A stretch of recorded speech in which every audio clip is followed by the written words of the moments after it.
Welcome to Mainline School Night's monthly show featuring interviews with Mainline School Night instructors. I'm Wendy Greenfield, Executive Director of Mainline School Night, and I'm so happy to be here with you today.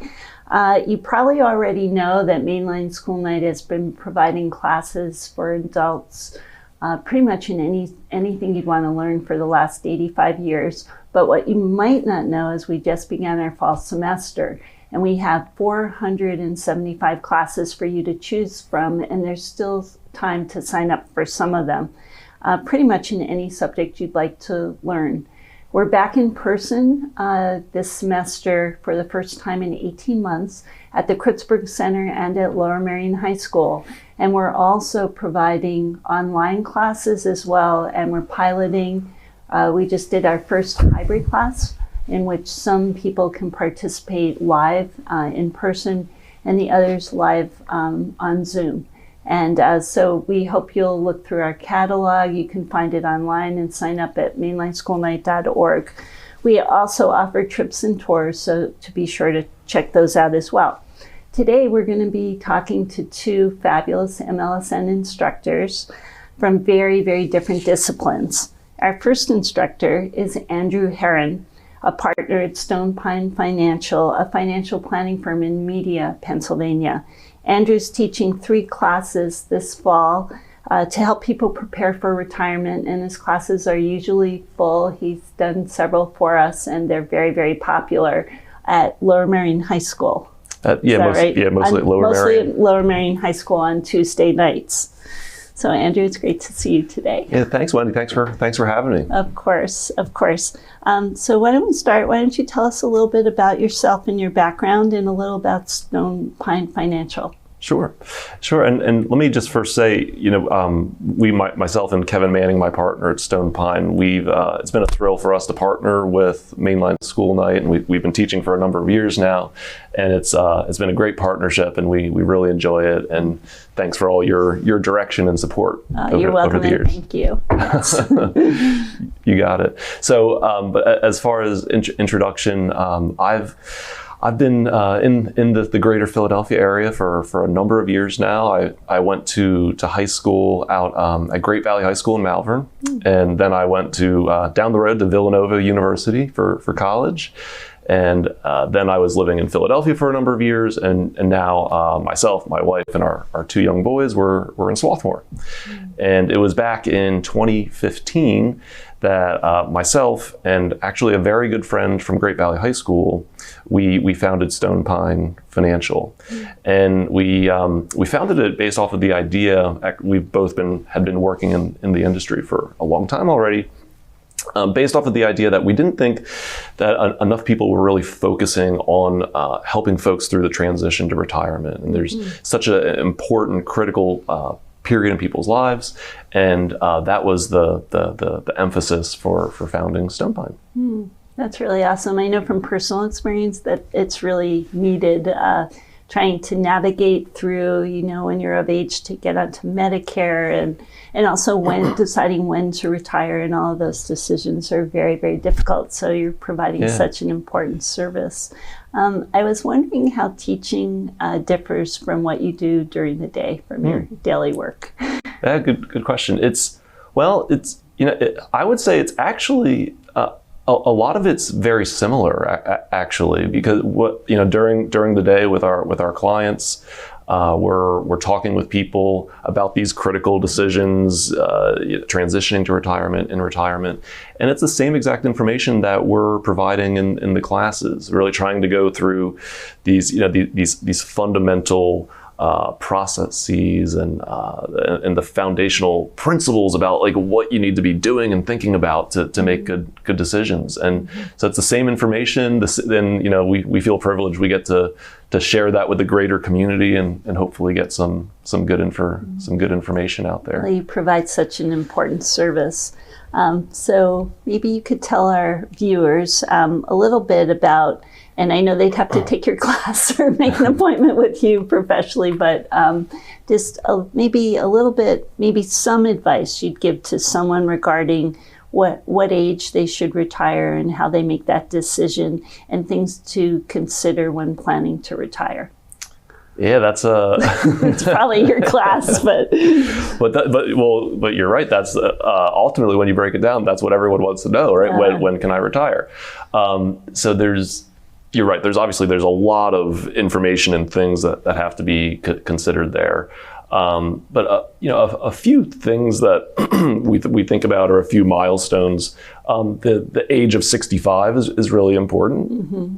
Because that's when healthcare changes and when people can sign up for Medicare. So for people that may want to retire before 65, you can do that, and we'll encourage people to do that if they can, but their healthcare costs are going to be more expensive. Mm-hmm.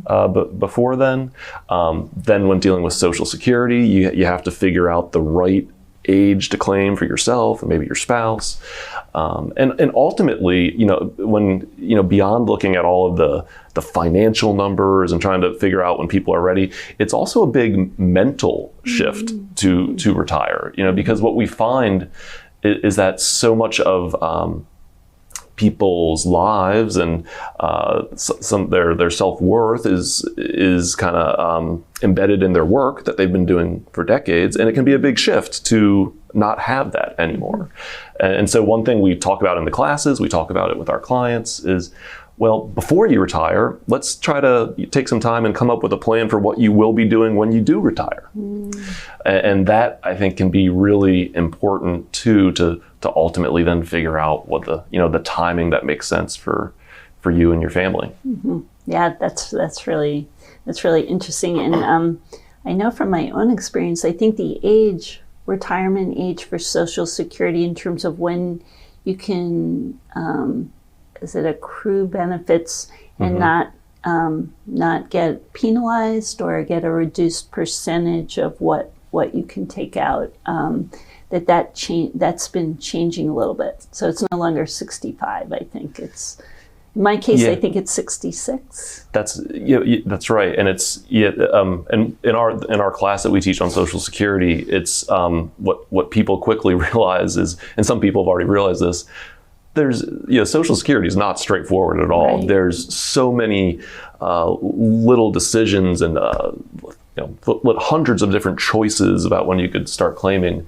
And you're right, the decision about what Social Security deems as your full retirement age, that's changing, and it's based off of the year you were born. So for a lot of folks, it was 66 for a while, and now, if nothing else, just to make things confusing, I think they're ratcheting up by 2-month increments per year up until when full retirement age for a lot of folks will be 67 now. And then is 70 or 70 and a half an important age? I seem to recall that's important. Yeah. 70 is the latest age you can file for benefits.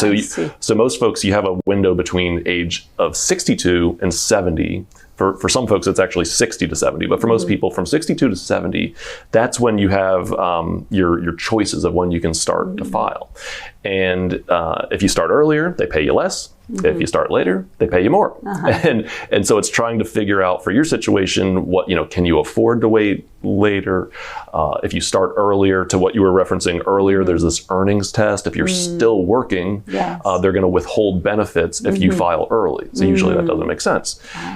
So it's trying to figure out in that range of what, 8 years, what makes sense of when to start.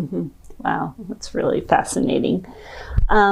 So I also know from my own experience, when you're approaching retirement age, or what's considered retirement age, you get bombarded with things in the mail. I can't tell you how many brochures I got and from different organizations, and it's the mail is actually overwhelming, and it's hard to know, like, how do you know? There's I learned not just Medicare, but then that doesn't cover drugs or pharmaceuticals. So what do you there's like a lot of options for plans, and how do you navigate through this? What kinds of tools are available to help you make these decisions? Well, you're right. We joke with folks, and going back to 65 is the big age for Medicare when you sign up for Medicare. And people tell us all the time that when you turn about 64, 64 and a half, that's when get ready, your mail is going to increase exponentially. You're getting all these brochures for all these different types of healthcare plans and retirement. And it's you're right, it's overwhelming, it's confusing, just like Social Security. There's a ton of choices. So what we suggest and what we recommend to people in the classes, our clients too, for Medicare specifically, is that you reach out and use a firm that specializes in Medicare planning to help you get the right type of supplement plan, a prescription plan, understand your options. And that's, I think, a really important step to take when you're making that transition to Medicare. Yeah, that's great. Thank you. That's really important to know. So I guess we'll end with one question. What do you enjoy most about what you do, and what's your least favorite part of what you do? Well, I think what I enjoy most is, and this is true in our, like you referenced before, in our day-to-day work, and then also with the classes, is just it's working and talking with the people and getting to hear their stories and their questions, and trying to get good information out there about what's a really kind of critical and oftentimes difficult transition for folks, and it's a lot of fun to work with people and to kind of see that progress over time. And what we don't like, I guess, is on the other side of the coin. It's one thing that we always think about is the statistics say that people work on average around 90,000 hours over their lifetime to get to this point of retirement. Right. And so people work really hard and are dedicated for decades to do this. And unfortunately, we see a lot of people end up kind of making mistakes, kind of missing opportunities because there's so much involved, and people don't necessarily have the education set to do these financial things, and so that's always unfortunate when we see people who've worked so hard and then make mistakes. But that's why we're out there every day trying to get some good information out there. Well, you provide such an important service. So in closing, can you tell us a little about the fall classes that you're offering for Mainline School Night? Sure. So we have 3 classes that we're teaching this fall. The first one is Social Security. So it's a one-night class on how to maximize your Social Security benefits. That one, the quick statistic I'll give you is that if someone is receiving let's say a $2,500 per month Social Security benefit over their retirement lifetime, that'll likely total like $1 million. So what people don't realize is there's a lot of money on the table with the Social Security decision. Yes. So that's what we go over in that class. All of the different options and decision points, so people can try to have a framework to make a good decision for themselves. And the second class is what we call it the transition to retirement, the top 5 decisions everyone must make. Those 5 decisions are, hopefully I don't forget one, they're Social Security, Medicare, housing decisions, which sometimes people are surprised as a decision, but that's by far people's biggest expense in retirement. So let's talk about it. Then income replacement, which is all about investing in retirement, how it's a little different, how you replace your working income with a retirement income paycheck. And then taxes, that's the 5th decision, where you can have really, a lot of impact on your situation by making smart tax decisions. And then lastly, the 3rd class is retirement income and withdrawal strategies, a 2-night class where we kind of go into a deeper dive on what might be the most difficult part of retirement planning for folks, and that's how you've worked and saved for so long, and now how do you create sustainable income sources from what you've saved. Wow, that's fantastic. Well, Andrew, it's been so wonderful talking to you today, and I may audit one of your classes this fall. So thank you so much for all that you do for Mainline School Night, for the community, and for all of us. Well, thank you, Wendy. It's been a pleasure. Thank you. I'm pleased to welcome our next guest, Professor of Art History Emeritus from Bryn Mawr College, Dale Kinney. I had the pleasure of working with Dale at Bryn Mawr College when she was Dean of the Graduate School of Dean of the Graduate School of Arts and Sciences, a position that she held for 8 years. Professor Kinney joined the faculty at Bryn Mawr College in 1972 to teach early medieval and Byzantine art, and she stayed for 40 years. She was a very, very popular professor and got involved in the college in just so many ways. Her research is focused on medieval Rome and on the reuse of Roman antiquities, or spolia, in medieval art and architecture. Her publications include The Concept of Spolia and Reuse Value, Spolia and Appropriation, from Constantine to Sherry Levine. She's a renowned scholar, a sought-after speaker in her field, and a true treasure. Dale, it's great to see you again. Well, thank you. That's very generous. Thank you very much. So your background is fascinating, and actually I don't know that much about how you got into medieval and Byzantine art. Well, art history overall, but mostly, your area of expertise. Yeah, so it's quite actually a long story, but we have plenty of time. Okay. Well, the art history is one part. So I went to Syracuse University back at, you can tell I'm old, so way back in the early 60s I went to Syracuse. And I was very interested in languages, and I was actually going to major in Russian. And then I saw that Syracuse had something called Semester in Italy. And at that time, that was an early study abroad program. And I said, this might be the only time in my life that I'm able to go to Europe. So I will apply to this program, and I did. And, again, life-changing. The program was in Florence, and we would just wander around. I mean, in those days you could just wander around and look at monuments and look at art, etc. So I think I sat in, I don't think I took it for credit, but I sat in on a course on art history. And it was like one of those proverbial light, bulbs over the head. I was sitting there in this dim room, because it's always a dim room, looking at the slide, and the professor was explaining Giotto's Ogni Santi Madonna, which is, typical big Madonna and I thought, oh, these things have meaning. They have meaning, they have context, there's all this stuff.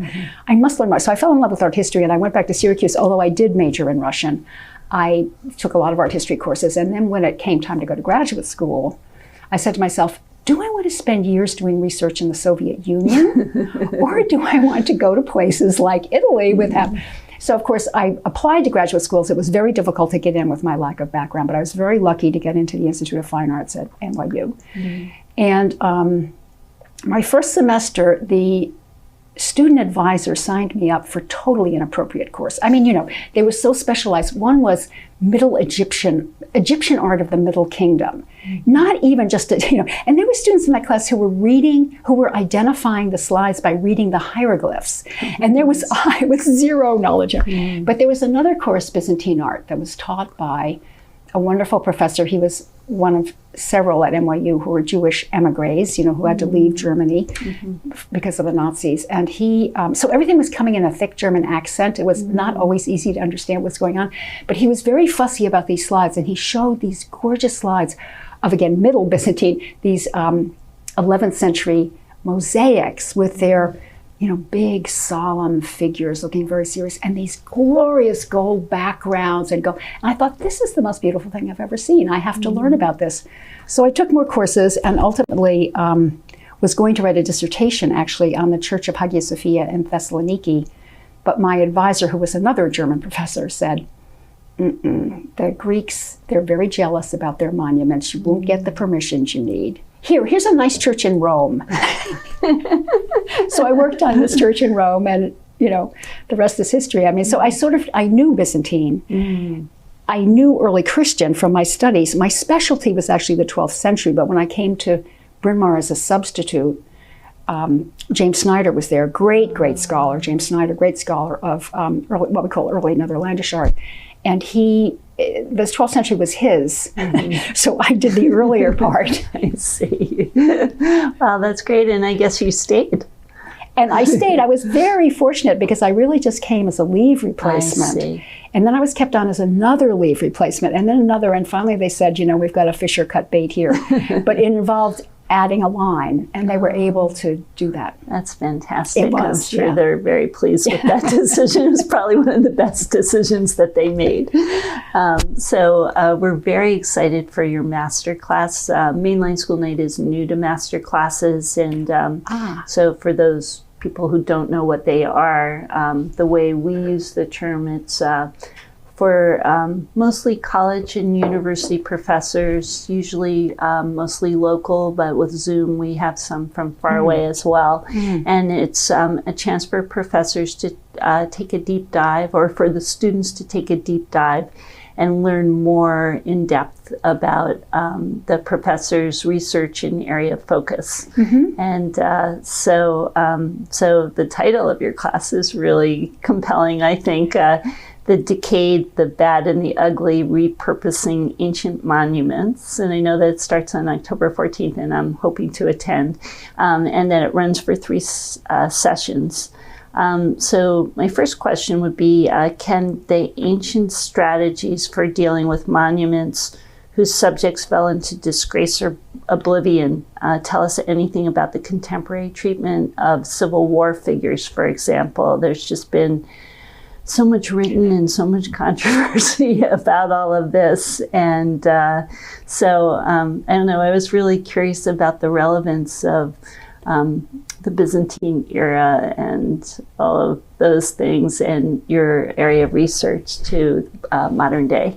Yeah, well, first of all, I should say that I'm not totally responsible for that course title. I had help from a friend.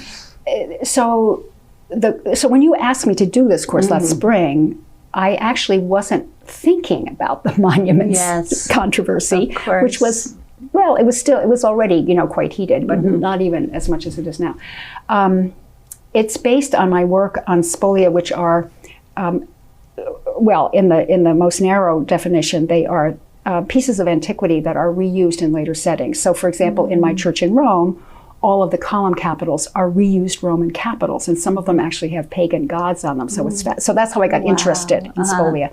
And so a lot of my research actually involved what happens to Roman monuments after they're worn out, when people have forgotten what they are. So, the passage from antiquity to the Middle Ages, and people in the Middle Age are saying, what is this? And do we want it? And, so that was the basis of the course. But of course, things heated up, and it's impossible not to think about this in the context of today. So I am going to talk a little bit. I'm not going to really talk about the Civil War. I'm not going to really talk about modern monuments per se. I'm going to introduce the course and to get people thinking about the issue. Just talk about a couple of examples. Robert E. Lee is an obvious one. Why do we have a guy on horseback in the middle of Richmond anyway? Focus maybe a little bit more on Philadelphia issues like the Rizzo statue and Columbus. Some of these statues that people have decided they don't need anymore, or some people have decided, and others have not decided that. So.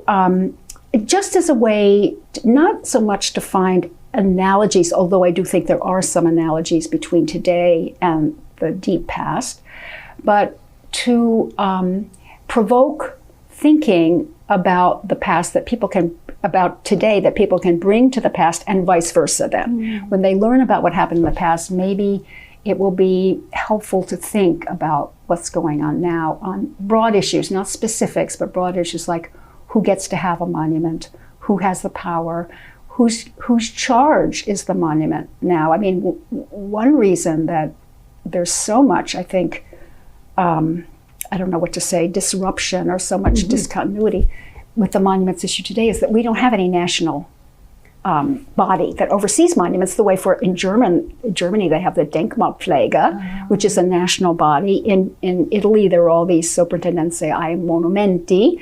So other European countries, which is where we got the tradition of having these monuments, have a kind of governing body, and we don't. So as with democracies in general, everything is a little bit up for grabs. Wow, really interesting. And often the people in power, the people who want the monuments to come down, have such different history and experience and feelings than the people who are in power. And Exactly. that's also, you're raising a fascinating issue about whose decision is it, and at what point. It seems like we've reached a tipping point in a lot of places in the United States where a long time ago, this wouldn't even be, it wasn't even questioned. Right. And now there's just so much more knowledge, Yeah. I think, Yeah. of the historical context. It's really fascinating. Exactly. I mean, I grew up, I grew up in New York State, so, I wasn't looking at statues of Robert E. Lee all the time, but I was thinking, things like Gone with the Wind. You just take for granted that they're about the heroic Old South. And it really took a lot of effort from people who were outside that narrative to say, no, actually, what it was about is something else. And so we have much more knowledge now. And there's also much more opportunity for people who've been outside the power structures. And that's, of course, also true for the Middle Ages. I mean, that's why it's interesting to make the comparison, because the people who reinterpreted monuments in the Middle Ages were not the people in charge necessarily. They were just pilgrims, tourists, average Romans, looking at these statues and saying, what on earth could they have meant? And then making up stories that made them relevant to them. Wow. That's very interesting, it's really fun. Actually.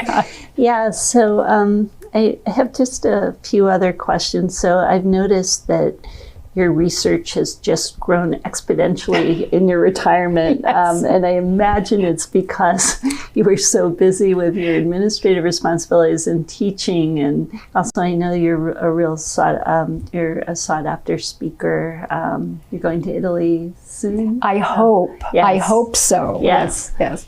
So anyway, I was just wondering what that's been like for you, because some people in retirement, they just kind of golf and they, I don't know. So there's, well, as we heard from Andrew before, there's really a spectrum of, I know. And it takes planning. So did you plan this, and how does it feel for you now? No, actually, I feel that I'm a total failure at retirement, actually, because there's a total failure of imagination. I do exactly what I was doing before, except I don't have the committee meetings and the classes. Of course, I love what I'm doing, obviously. Yes. But many of my friends, including my academic friends, have gone on. They've started painting. Yes. They take up an instrument. Blah, blah, blah. Not me. However, it's been kind of liberating because I do have a lot of publications. They're all articles, so these major studies really didn't get done because of teaching at a small place like Bryn Mawr is very labor intensive. And while I loved doing it, it meant that something else didn't get done, which was writing. So yes, I've been at my desk writing. In that sense, the lockdown meant nothing to me because I just kept doing what I've been doing. Yes. And what I was mainly doing was actually doing a little booklet length study of the church I wrote my dissertation on. So it's like my dissertation redux that was commissioned or asked for by a Swiss corpus of medieval Italian churches, and they got to M and discovered that in Rome there are so many Santa Marias. So they had to farm out, and they farmed out to me Santa Maria in Trastevere. So it meant that I've been going through, I have a whole filing cabinet full of research that I've done since my dissertation. I could use it all. Yes. It's been so liberating. It's been really fun. That's great. Dale, it's so wonderful to see you again. I must say I've missed you. I miss you so too. Happy to reconnect with you. And then for our viewers, there's still time to register for many of our fall classes and for Professor Kinney's class as well, which starts next week, October 16th, right? As well as many others. So all you need to do to sign up is go to our website, mainlineschoolnight.org, and we hope to see you at Kritzburg, at Lower Merion High School, and or online. Thank you for joining us today.